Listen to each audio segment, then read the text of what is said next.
Ahí estamos. ¿Qué tal, Excelente, Martín? Angélica, ¿cómo estás? Bien, Muy bien, bien, bien. ¿vos? Bien, bien. ¿Vos? Bueno, ¿Me muy ves bien? bien, una alegría, te veo perfecto, una alegría poder conversar con vos. Estaba presentándote a la gente que ya está entre nosotros asistiendo a la charla y conversando. Les comentaba quién sos, que nos conocimos con la Fundación Atlas allá por la crisis 2001-2002 y el default. eh, Sí, y, la, así es. y ahí nace en ese contexto de la crisis de default, depósitos confiscados, devaluación, la Asociación de Damnificados por la Precipitación y el Default, y desde ahí tenemos una actividad muy importante. Y hoy vos has escrito un artículo muy interesante para Atlas sobre qué pasa con los aportes de los jubilados, ¿no? Por un lado los aportes y los saberes jubilatorios, ¿no? Y esta distorsión enorme que existe. Así que, bueno, muchas gracias nuevamente por estar acá y te pregunto si querés empezar por contarnos un poquito qué es ADAPT, la asociación, y después pasamos a los temas, cómo nace, etcétera, ¿no? Yo te digo que se corta un poco. Estoy tratando de adivinar lo que decís porque te escucho cortado. ¿Vos me escuchás bien? Te escucho perfecta, sí, sí, sí, la imagen es ¿Me un escuchás poco bien? tenue, sí, sí, sí, ¿Un sí. poco qué? Tenue. La, tenue la imagen, sí, sí, Ah, sí. ok. Pero Pero me escuchás bien. está bien, te Bueno. escucho perfecto, Sí, sí, sí. nosotros como grupo, digamos, la preocupación nuestra siempre fue la defensa de los derechos patrimoniales, digamos, de los particulares, los privados, de la gente común, digamos, de lo que la gente como uno, como dicen. Y sí, surgimos allá por el 2002, 2003, en aquel momento en defensa de los ahorros que se confiscaron de todo tipo y, bueno, los bonos y toda esta historia. Y no hace tanto tiempo empezamos, digamos, con otras eh, problemáticas, pero que siempre tienen que ver con los derechos de propiedad, en definitiva, tema de alquileres, por ejemplo, y temas jubilados, porque entendemos como que no hay una voz que defienda a los jubilados. Si bien, bueno, hay algunos programas y gente que por ahí dice que los defiende, hemos tenido algunas frustraciones al respecto. Hay gente seria, por supuesto, trabajando, pero nosotros siempre desde el punto de vista del particular, no somos abogados, es como que todos estamos en la misma, somos de alguna manera damnificados, como muchos ciudadanos. El tema de los jubilados es un tema muy serio, casualmente recién me estaba consultando eh, persona cercana a nosotros como grupo, digamos, una persona ya bastante mayor, cercana a los 80 años, que son, la mayoría de ellos, o sea, de los que están cercanos a nosotros, son personas que han tenido cargos altos, cargos por ahí gerenciales, ejecutivos de empresas, que han tenido sueldos, digamos, altos. Entonces, ¿qué pasa?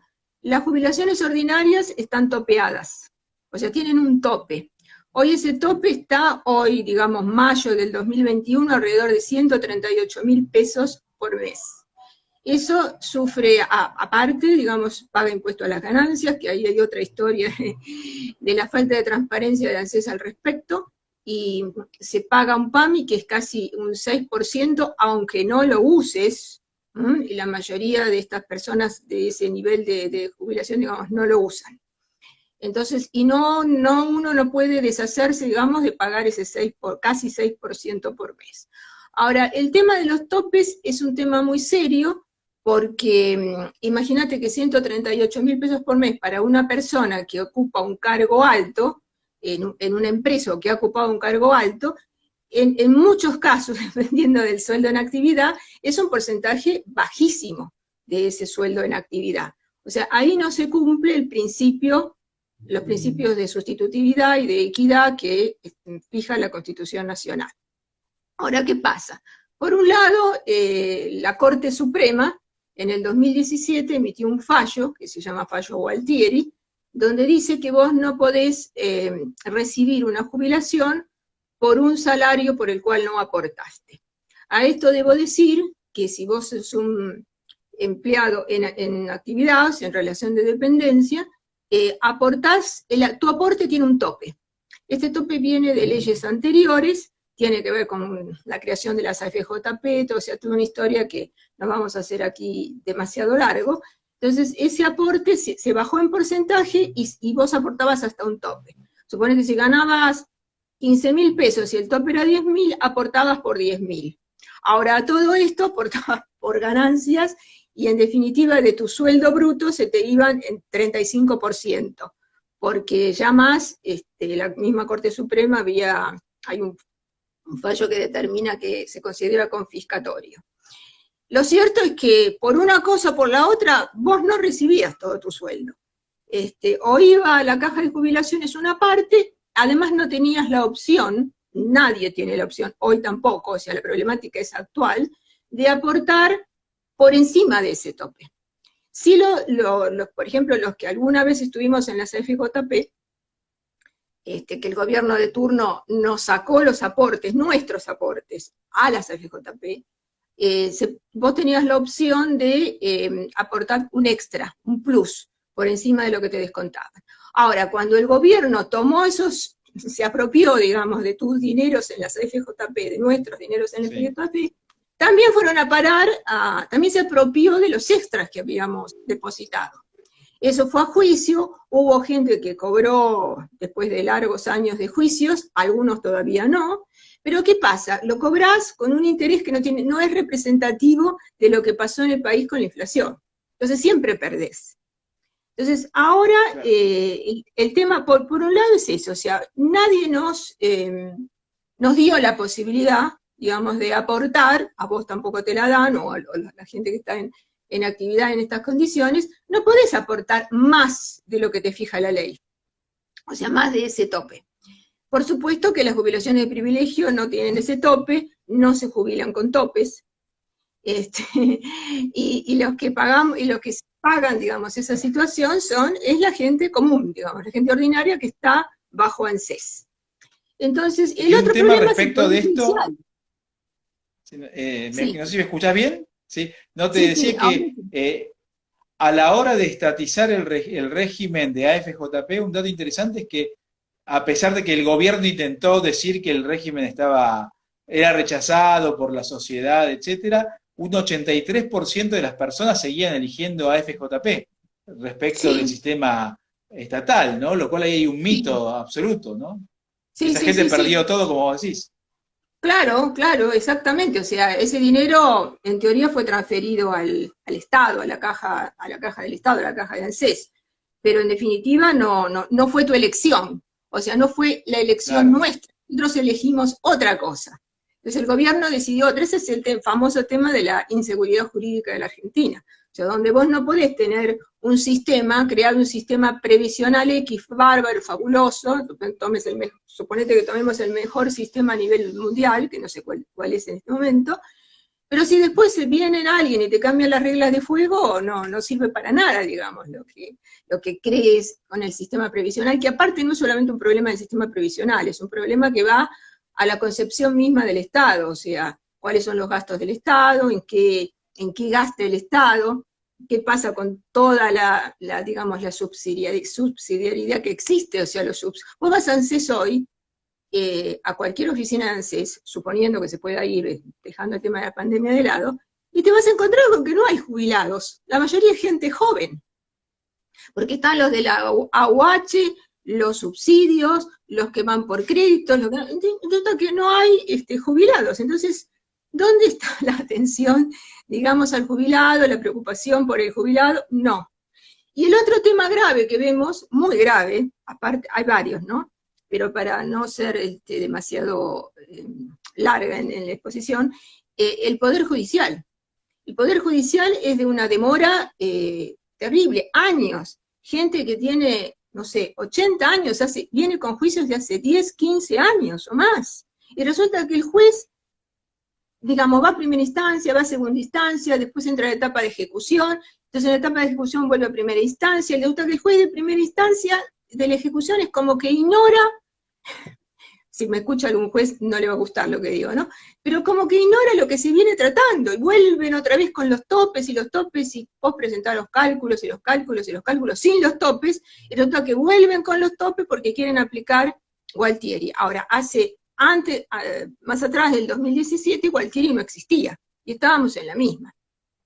Ahora, ANSES te apela a todo, te demora todo, te complica todo, pero el sistema judicial, que de por sí es, no sé si calificarlo de burocrático, por ahí no tendría que estar calificándolo, es lento, lento, lento. El papel va, viene, ahora es digital, lo mismo, digital va, viene, va, viene, va, viene, y es como que no encontrás tampoco en los jueces una diligenciamiento, digamos, de la situación en favor del jubilado. Si va a la Corte Suprema, no hablemos, o sea, hay expedientes, yo conozco expedientes de gente, tenemos contacto con mucha gente en esta situación, hay expedientes que han llegado a la Corte Suprema y están ahí frenados. ¿Por qué?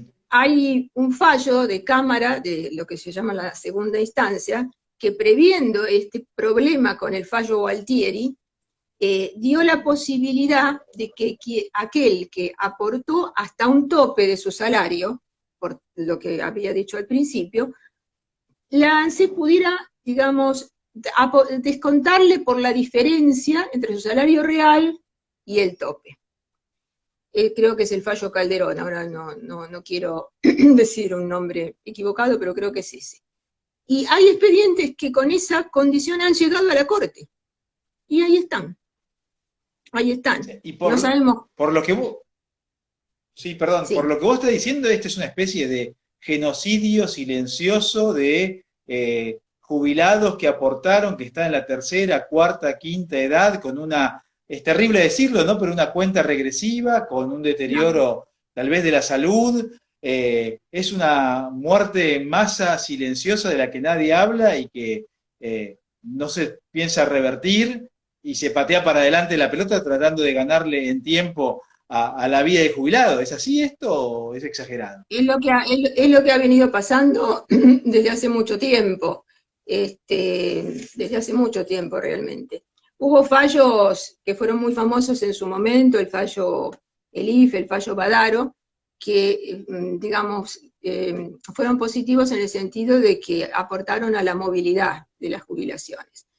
Pero bueno, después surgió este tema de los topes, y el otro gran tema es el tema de la fórmula de movilidad, porque aunque vos cobres el tope, suponete los 138.000 o 39.000 pesos brutos de hoy, esa fórmula de movilidad, o sea, ¿cómo se te mueve? ¿Cómo se mueve ese salario que vos cobrás por mes? Se mueve con una fórmula.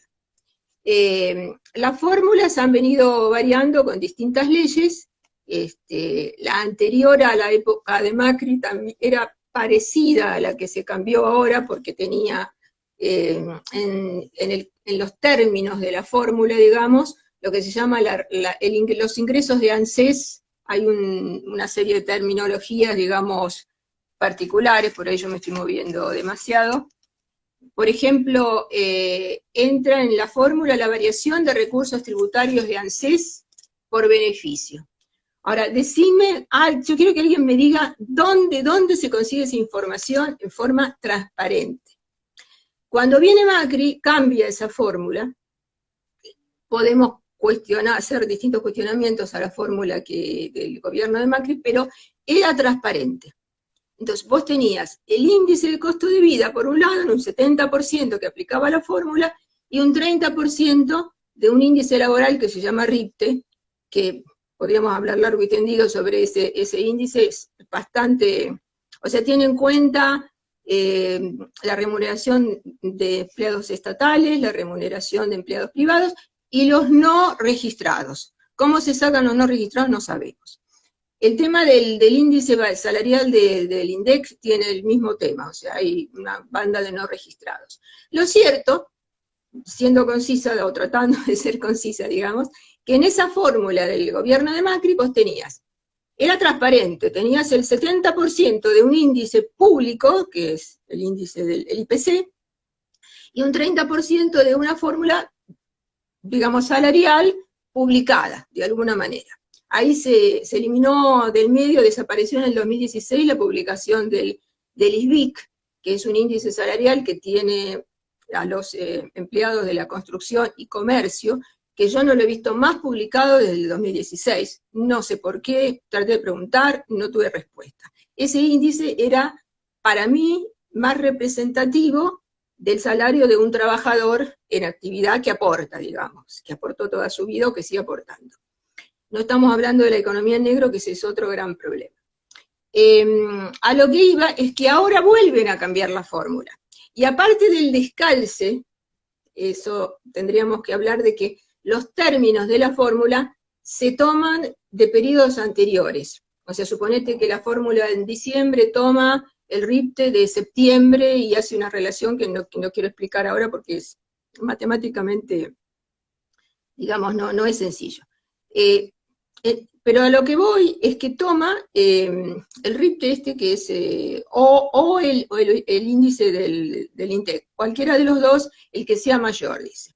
Ahora, ¿qué pasa? El otro término de la fórmula, que es el 50%, son estos ingresos de ANSES que no sabemos, o sea, es poco transparente, por un lado. Ahora, vos fijate, dentro de todo esto, en la fórmula anterior, que tenía el IPC más el RIPTE, el impacto del RIPTE en el índice final, o sea, en el resultado que te multiplicaba, digamos, te actualizaba la jubilación, el RIPTE impactaba siempre negativamente, o sea, era menor que el impacto del costo de vida. Si vos ves en los gráficos que nosotros publicamos, ojalá lo vea porque dice que no hay nada mejor que algo visual como para entender un problema, ¿no? Por ahí yo hablo y es un poco confuso, pero vos lo ves en el gráfico y es impactante cómo la curva del IPC va creciendo y por debajo va creciendo lentamente la curva. Nosotros la estamos siguiendo a la de movilidad del gobierno de Macri, y por debajo se descalza, por debajo de todo eso, los DNU, los índices de DNU impuestos por este gobierno y la nueva fórmula. Entonces hay un descalce primero, entre los periodos que se consideran los distintos índices. O sea, perdés como 3 meses de reajuste. Claro. Cuando se empalma una fórmula con la otra, que acá no hubo empalme, pero directamente seguís perdiendo, siempre perdés, de alguna manera siempre perdés. Y da la casualidad de que en este nuevo índice, el último, el peso del RIPTE es mayor que el peso del otro término, del término poco transparente.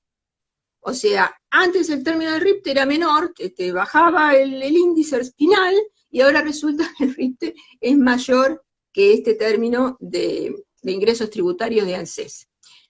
Para colmo de males, sí. Te escucho, sí. No, que en el mes de diciembre, esta ley nueva de este gobierno se permite todavía hacer un reajuste, que vamos a ver qué resulta en el término de diciembre, donde toma el menor de 2 resultados. Es como que te hace un reajuste en el año, no va a hacer que cobres demasiado, ¿viste? Y te aplica un correctivo, que hay que ver. Yo no lo puedo calcular porque no tengo acceso a los recursos estos tributarios de ANSES. O sea, si alguien tiene acceso, me gustaría que me dijera de dónde se sacan, ¿no? En forma transparente. Te pregunto, Angélica, ¿sí? Hay en Argentina entonces una especie, por lo que vos contás, de un comunismo previsional, ¿no? Donde algunos aportan o han aportado y otros reciben lo que no aportaron, porque también creció muy fuertemente la cantidad de jubilados, si uno compara la década del 90 con la actualidad, ¿no? Jubilados y pensionados, no sé si 3,5 millones eran antes y ahora son 8, y la pregunta es de dónde salió la plata para los otros, y a la vez las jubilaciones y pensiones explican casi la mitad del presupuesto nacional, que está colapsado. ¿Es así esto que yo te comento? El tema, hay un gran tema, un gran problema, que hay economistas que lo tienen, lo están llevando bastante bien, te digo, con datos muy concisos, es el tema del 2015. En el 2015 el gobierno de Cristina Kirchner jubiló a más de 3 millones de personas. Jubiló y pensionó personas sin aportes, sin ningún tipo de aportes. Claro. O sea, podrás hacer una...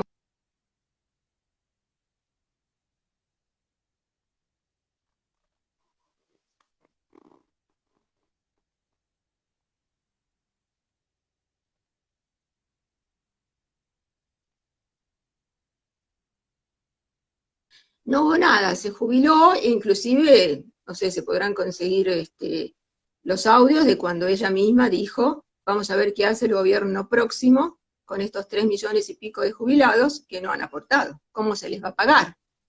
Entonces, ¿qué pasa? Todos somos, no todos somos, determinados funcionarios públicos son muy generosos con el dinero ajeno, con la propiedad ajena. Y esto es lo que está pasando. Vos aportaste toda tu vida, te sacrificaste, pagaste todo tipo de impuestos, los seguimos pagando, todos los que pagamos impuestos, digamos, y resulta que ese dinero, ingreso del Estado, el funcionario público responsable de manejar ese dinero lo maneja como quiere, hace lo que quiere. Y encima te dice que vos no sos solidario. O sea, qué fácil, ¿no? Qué fácil ser solidario con el dinero de los demás. Es facilísimo. Entonces hoy nos encontramos con que cada vez, independientemente del juicio por el reajuste, por los topes, hay juicios que se han iniciado y están iniciando por el tema de la suspensión y cambio de la fórmula de movilidad y las pérdidas que ello implica. Ahora, subsiste el problema del Poder Judicial.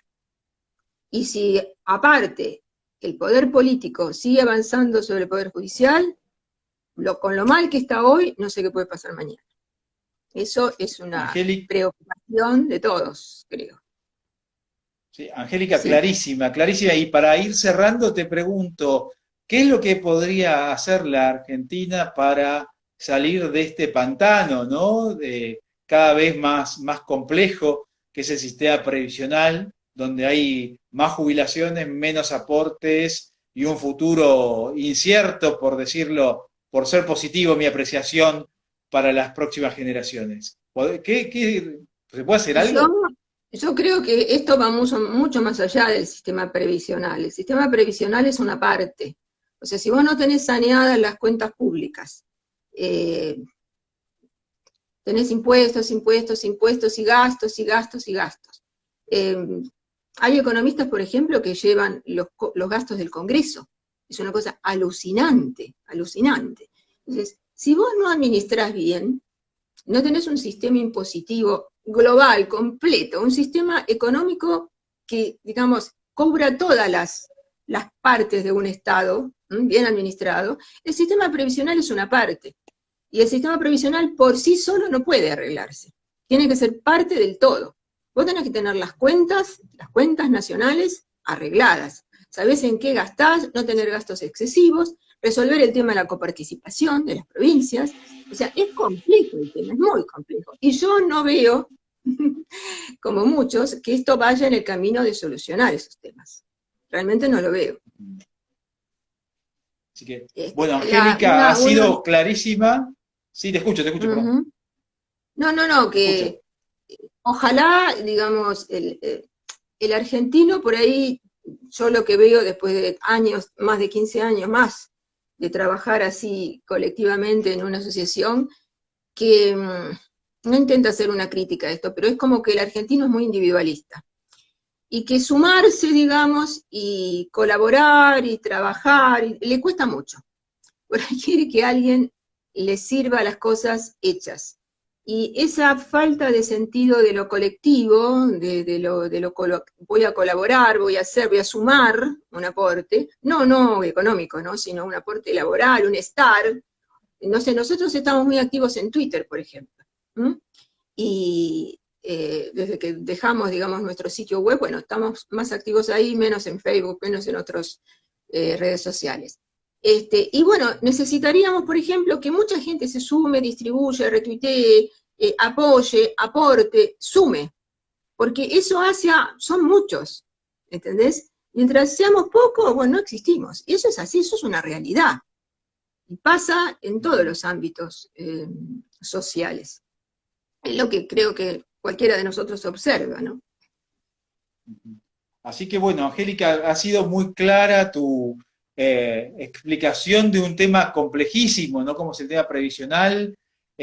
Para la gente que está fuera del tema, más complejo aún. Invitamos a que te sigan en Instagram, en Twitter, que sigan a ADAPT en Twitter también especialmente, y que entre todos podamos trabajar por un sistema previsional que sea más justo, que digamos, que recompense al que aporta, básicamente, y evite los subsidios cruzados y no sea, digamos, un ámbito más donde los gobiernos, una caja más de la que el gobierno toma recursos para repartir, ¿no? Así que bueno, agradecemos a todos los presentes. Esta entrevista va a estar disponible en segundos en Instagram, no live ya, y en unas horas va a estar disponible en YouTube, en Facebook, etcétera, etcétera, en Twitter también. Así que, Angélica, muchísimas gracias y seguimos trabajando por una sociedad más libre, más justa y donde el que se esfuerza reciba el fruto de ese trabajo, ¿no?